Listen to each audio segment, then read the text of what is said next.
I'm Wyatt Werner. I'm with AgriTec International. I'm standing out here today in Richard Thomas's peanut fields. He is a rep for us and a longtime customer with RET Chemical. We've done quite a bit over the last couple seasons trying to get a good program together to take the place of gypsum, especially with the rising costs of gypsum, and had a lot of success last year doing an experiment with Florida University where we ran 3 gallons of our product called Adv-Cal out against 1,250 pounds of gyp, and at the end of the day we outdid it just slightly in tonnage. You know, we were just over 3 ton. Really good test scores too as far as the TSMK percentage. We were at 73%, which tied with the gypsum. So, you know, our whole goal wasn't to recreate the wheel, but we did want to have another option for our customer base and guys in Richard's community that just don't have the gypsum as an option. And we'll talk about what we're seeing right now this season, but let's run through last year, what you saw, what brought you to AgriTec a couple years ago, and just kind of a backstory on you. How long you been farming? I've been farming since I was a little kid. We got looking online. We need a new source for calcium because I knew it was going to be getting hard to get. We winded up picking up all the peanuts off the ground in an area, and what peanuts were on the vine, we almost didn't hardly ever find a pop. It was really impressive on how it filled out. The other field that we had, the heavier dirt, it was a lot less rain, picked a lot better than the sandier ground. The sandier ground, we had more pops because we didn't have the rain. You got to have rain to make anything work. It didn't matter if I put regular gypsum out, Adv-Cal, whatever, don't matter. If you ain't got no rain, you can't make a crop. We were fortunate last year. You had good tonnage and good percentages going off of it. Obviously, we're standing in your field now, and what's this variety? How long has it been in the ground? What have you done to it so far? Let's just do a run through. These are Arnies. Planted around April, cleaned it all up and everything, and it was good and clean. We went for a while getting rain, finished up, and I went back here to go spraying. We've had so much rain and everything, things have come up to where we got more weed pressure and everything this year. You got more rain coming the whole rest of the week, don't you? Yeah, it's pretty tough with the rain, but I'm not going to complain. Like I said, when it's dry, you can't make nothing. It gets to where it's costing so much money, how much you're going to make versus what you're putting out into it. You got to be careful of that.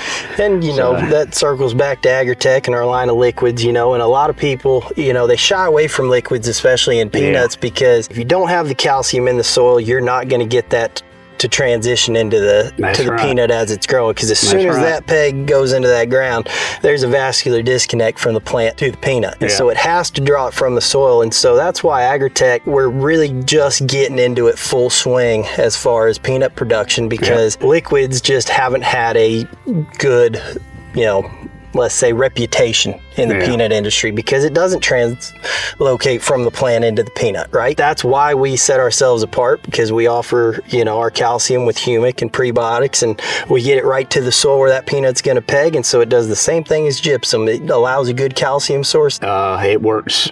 I've had real success with it. Good.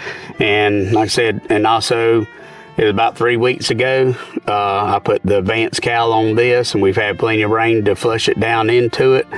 And I believe it's already washed in. It's coming along really well on the season, so I'm pretty tickled with what's happening here. I'm pretty pleased with it. My first spraying that I did on my peanuts, I did a band, which cuts my fungicide in half. But I went in with 2 quarts of the acre of Nitro-Maxx, which is a good heavy rate if you broadcast.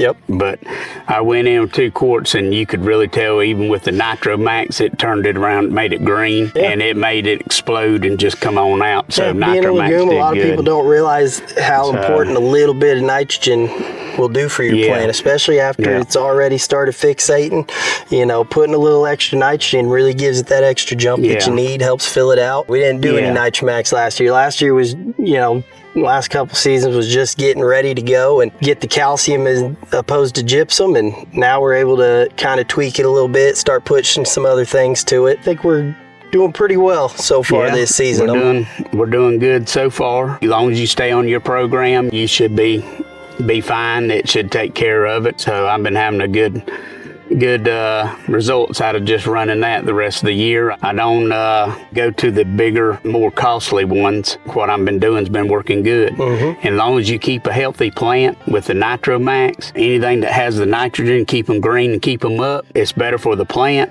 Means less diseases you can get when it's more healthy. So, and as long as you keep that pH up there and the calcium, everything in here, what we got in Adv-Cal, Nitro-Maxx putting out here, because the Nitro-Maxx does have the little bit of calcium. Yep. And it helps it out too when I put it out. And I put it 2 quarts an acre on that one spray and come back and put another 2 quarts of a total of a gallon per acre. And you can see that's all I did as far as that, except for the little bit of granular fertilizer. I did 290 pounds an acre total across the board, a blend of potash and ammonia sulfate and some boron. Boron goes a long way in the plant. Yeah, it needs boron. You know, the one thing that we had to get past was the fact that, you know, the Adv-Cal, although, you know, high success rates in our peanut production, it doesn't have the sulfur, right? And so we have to have sulfur from some other avenue, because you have to have the sulfur in there. But, you know, it didn't change your cost all that much to be able to go a different route and run the Adv-Cal at the same time, because the humic, the prebiotic, what we're accessing from your other nutrients you put down, it's just night and day difference.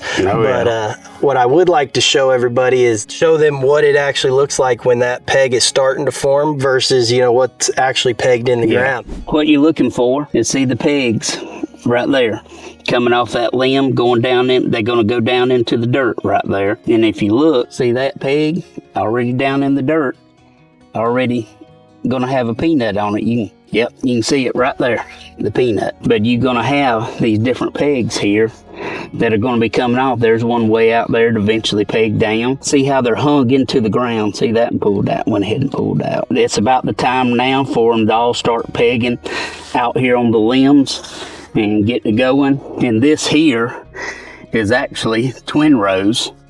So you got one row here, you got one row here, and they're about 7 inches apart from each other. There, and one over there. That makes the room for the peanuts to fill out inside the middle. You try to run 6 seed per foot, so total.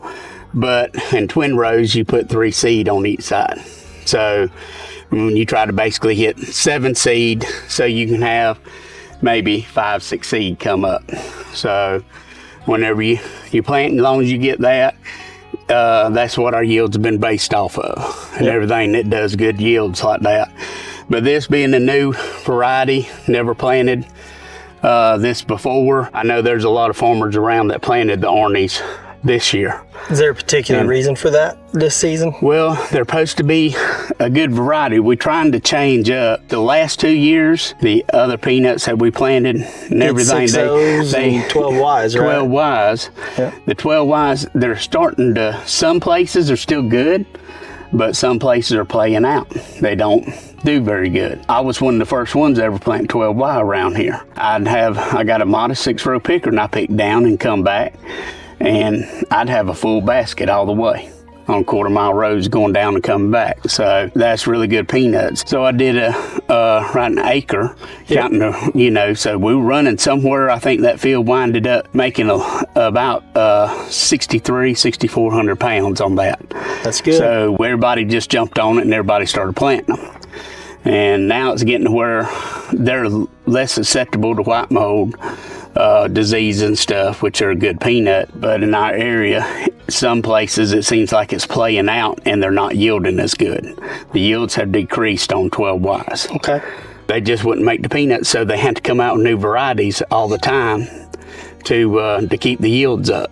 So they do eventually play out. See what these yield this year, but they're coming along nicely. Yeah, they are. It's been a pretty good year, you know, even with all the weather and craziness that's been going on the last couple seasons, but sticking strong.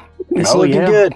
Looking good so far, and very end of September, somewhere in there, I can tell you exactly what they yielded. There's no telling when it's peanuts. Only thing that counts is what goes in that basket. That's right.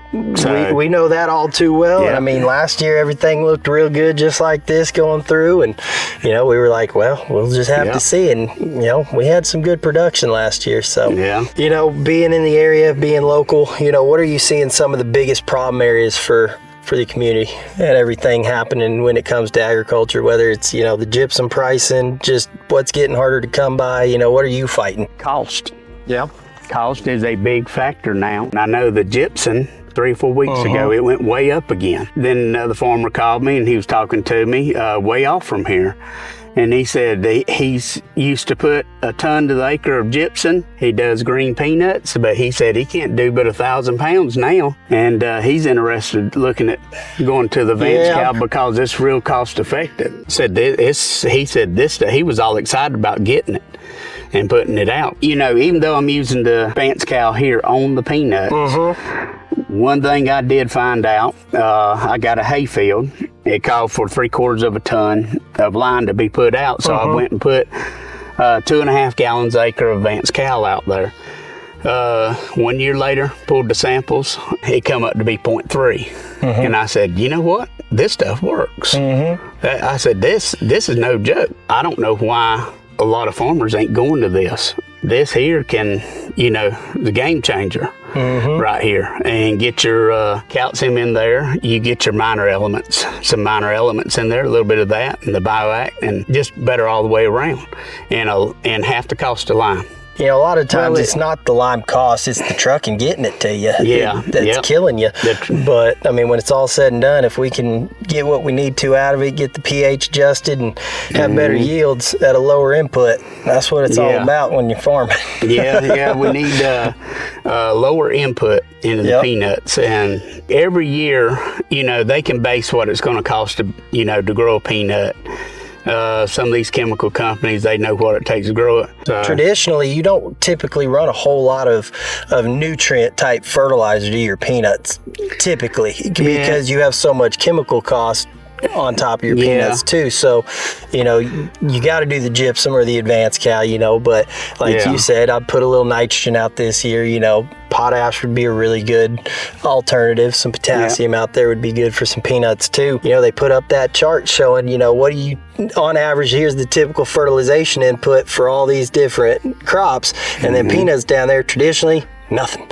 A lot of times when you're fertilizing your cotton, you put a lot of fertilizer out there, so it can a lot of them just cycle back, and it's worked really good for people. Absolutely. You know, as long as you fertilize heavy 1 year, you know, this part here is behind soybeans here.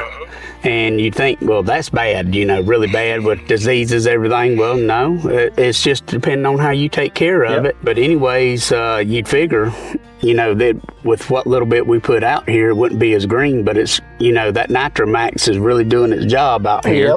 And then we put the fertilizer out. I put the fertilizer out about 2 weeks ago, week and a half, 2 weeks, so it ain't really took it up yet. So it should be showing up pretty quick, you know, on it. I'm excited to see what we yield this year, you know, compare it to what we've done in the past, but I think we're moving right along the way we're supposed to be. And I'm just waiting to see what happens. Well, Richard, I appreciate your time and having us out here so we can take a look at everything you've been doing. Anytime. I know we've been working at it hard. So, we're going to keep working at it and get all the information out we can and push it out to everybody, and, you know, where everybody can get it in their hands and start using it. So, absolutely.